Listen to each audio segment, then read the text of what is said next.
So what I'm going to do right now is I'm going to crunch 1,400 years of Islamic history in 5 minutes and make it as exciting as I can possibly make it. Because I hated history when I was a little girl. At this age, I appreciate history. And now I understand why they say those who don't learn from history are doomed to repeat it. In order for you to understand why Western civilization is very different than the Islamic world, you need to understand the history of Islam. When Prophet Muhammad supposedly revealed his revelation from the angel Gabriel that he is supposed to be the last of the prophets in the early 600s, he started preaching in his own city, Mecca. He tried to recruit friends and followers to be able to spread his religion. And he tried for 12 years and failed. And after 12 years, he was only able to recruit his immediate family and friends. So he decided, if I go to Medina, which was the Jewish hub of Arabia, the business hub where the Jews lived, if I go there and preach my religion to them, if they accept me, that will buy me respect and stature between my own people, and they will accept me. So Prophet Muhammad started borrowing a lot from the Old Testament to make his religion more palpable to the Jews, to make it a lot similar. This is why you see a lot of similarities between Judaism and Islam. For example, Jews don't eat pigs, Muslims don't eat pigs. Jews pray a few times a day, Muslims pray a few times a day. Jews fast on Yom Kippur, Muslims fast on Ramadan. And this is why you started seeing a lot of good writing in the beginning of the Quran when Prophet Muhammad was saying all the good things about the people of the book. He took his message and went to Medina trying to recruit the Jews, talking about the people of the book, talking about how similar the two religions are.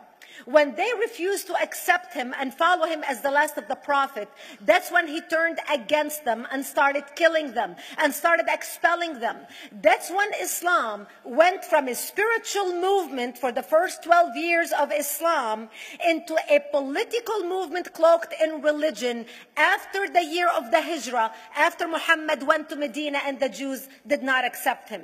He became a military warrior and declared war on them and started expelling them. Jews and Christians became dhimmi, or second-class citizens. They were only allowed to stay alive and not be killed only by paying the jizya, or the protection tax. So they had a choice: convert to Islam, or if you want to stay alive, you have to pay the jizya or protection tax, living as dhimmi in the Islamic nation. Christians and Jews could not ring church bells. Jews could not blow the shofar. Christians could not ring church bells. They could not pray publicly. Christians and Jews could not gather together and build new churches or new temples. And the way they paid the jizya, or the protection tax, was in a monthly ceremony where they would get together downtown and the Jew would kneel on his knee and hand his goods to the mullah, who would take the goods as the price for buying the protection. And in many areas, Jews and Christians were given necklaces to wear as a receipt that they paid their jizya, or their protection tax. Jews considered najis under Islam. Najis is bodily fluid. Najis is garbage. Najis is dogs. Najis is dirty. So Christians and Jews were treated as second-class citizens. Islam continued to grow. As Islam grew, more people became dhimmi, or second-class citizens. Jews and Christians were given identifiable clothing. The yellow star, which was given to the Jews, that most people think is a German invention. It was actually an Islamic invention in the 9th century in Iraq by the second Khalif al-Mutawakkil of Iraq, who invented the yellow star for the Jews to be identified as they walked down the street. Because Jews were considered najis, if a Muslim man or a Jew walked on the same side of the street, the Jew had to cross the other side so the Muslim man can walk, so he's not dirtied by the filth of the Jew. Christians were given the zunnar, the belt, which most of you men are wearing right now. That was an Islamic invention for the Christians. Islam continued to grow. They went all the way to Jerusalem. They conquered Jerusalem. Christians couldn't ring their church bells in Jerusalem. The Pope in Rome in 1090 told the Christians, how could you sit idly by and allow your brethren to suffer like this in the Holy Land? You need to go liberate the Christians. You need to go help the Christians. That's why the Crusaders were launched. The Crusaders were not launched because they just felt like waking up in the morning and going and converting a bunch of Muslims or beheading them. The Crusaders were launched to liberate Jerusalem.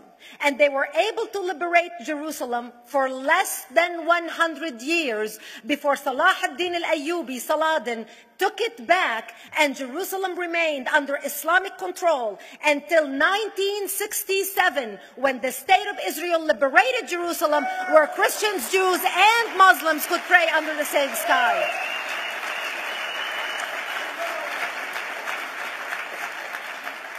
The Crusaders continued fighting Islam, and for 300 years they tried and failed. And by the 1300s, the Crusaders disappeared because they could not win against Islam. Islam continued to expand. They went all the way to Central Europe. They went all the way to China. They went to India. They conquered Spain. They changed the name of Spain from Spain to Andalusia. And they started, as they advanced, as they conquered more nations, more people paid the jizya, or the protection tax. And this is how the Islamic Empire grew. It went all the way until they was stopped at the gates of Vienna on 9/11. 9/11 is not a date that Osama bin Laden just picked out of a hat. 9/11 is a symbolic date in the Islamic calendar. By the 1600s, Islam had covered more of the earth's surface than the Roman Empire did at its peak. Between the 1600s and the 1800s, the Europeans were experiencing the European Industrial Revolution, where the Europeans were able to invent products on factory lines, where they are able to make money and sell products, which gave them the money to build a strong army in order to fight the Muslims. And that's how they were able to stop them at the gates of Vienna on 9/11. The Europeans started the pushback against Islam. They pushed them out of Europe. They pushed them out of all the way to the Middle East and North Africa. By 1924, the Islamic Empire ended. In 1924, the Islamic Caliphate ended in Turkey by President Ataturk, who was a secularist. He ended the Islamic Empire, and he gave women rights to vote. He gave women a right to an education, a right to work, a right to choose a husband. He forbid women from wearing the hijab. He forbid men from wearing the beard. The Muslims hate him so much that they consider him a Jewish agent, because they believe that his mother and her bloodline was Jewish, and that was the influence on Ataturk. By the time the Islamic Empire, or the Islamic Caliphate, or the Islamic State ended in 1924, the Islamic Caliphate had existed for 1400 years, and it ended less than 100 years ago. By the time the Islamic Caliphate ended in 1924, 270 million people around the world were killed by Islam. 270 million. And we didn't have weapons of mass destruction, and there was nuclear weapons. All of these people were killed, butchered by the sword. The people in the world, less than 100 years ago, how many people knew this history? Please raise your hand. We in America have failed to educate our children about history. We in America failed to educate our population about history. Our children in high school, you take any 17, 16-year-old kid, 18-year-old kid, and ask them about World War II. They can't even tell you what happened in World War II. For them, it's ancient history, and we still have our World War II veteran walking among us. That's how little we know of history. Islam ended in 1924, the Caliphate. People thought the Caliphate will never be resurrected. The Caliphate will never come back.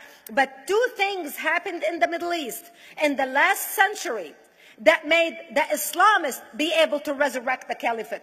Number one is the discovery of oil in Saudi Arabia, which we were able to discover and were stupid enough to allow them to nationalize it.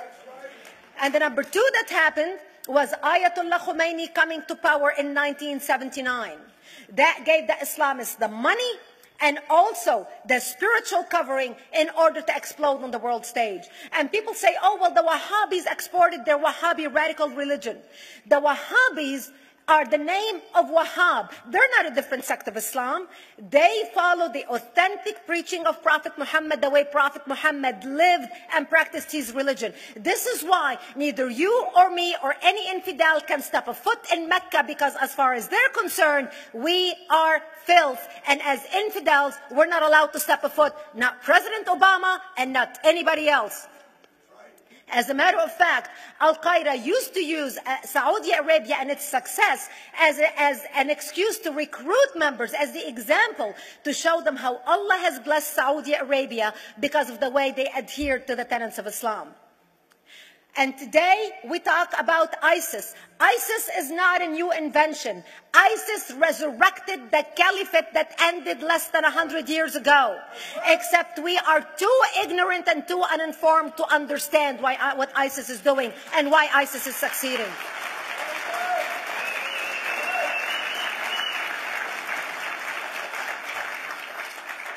Two things you need to understand about Islam and the principles of war in Islam. One is the law of taqiyya, which means lying and deception.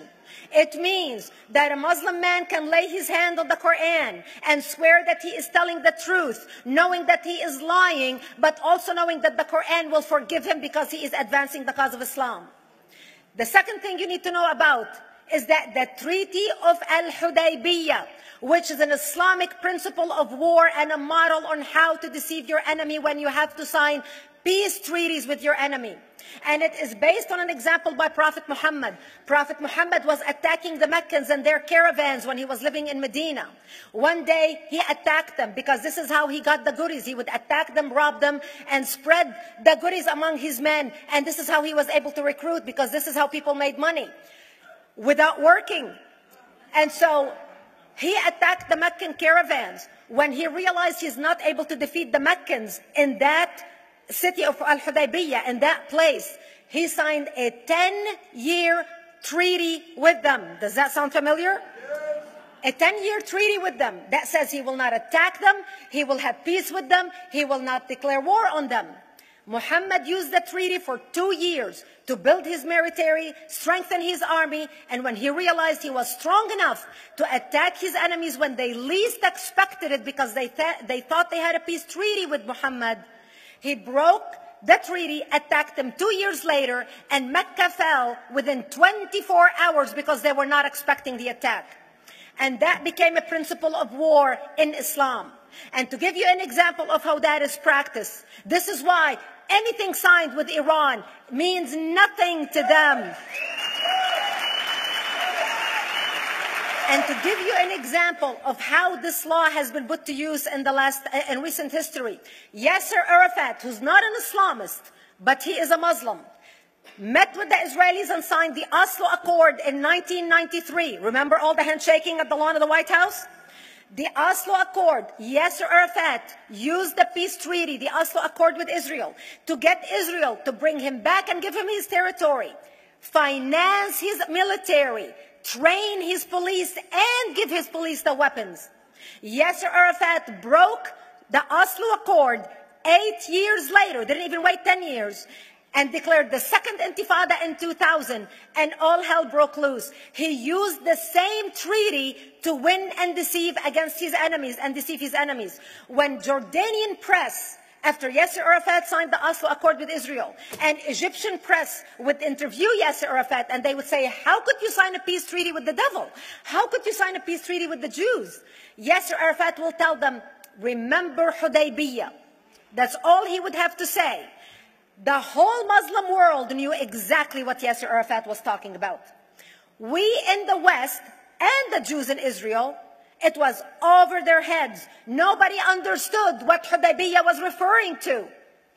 And this is the type of deception that we are dealing with. So when Iran signs a peace treaty with the United States for 10 years, they are using us as useful idiots, as gullible, ignorant people who are signing a peace treaty with the devil in order for Iran to continue her thing. Thank you.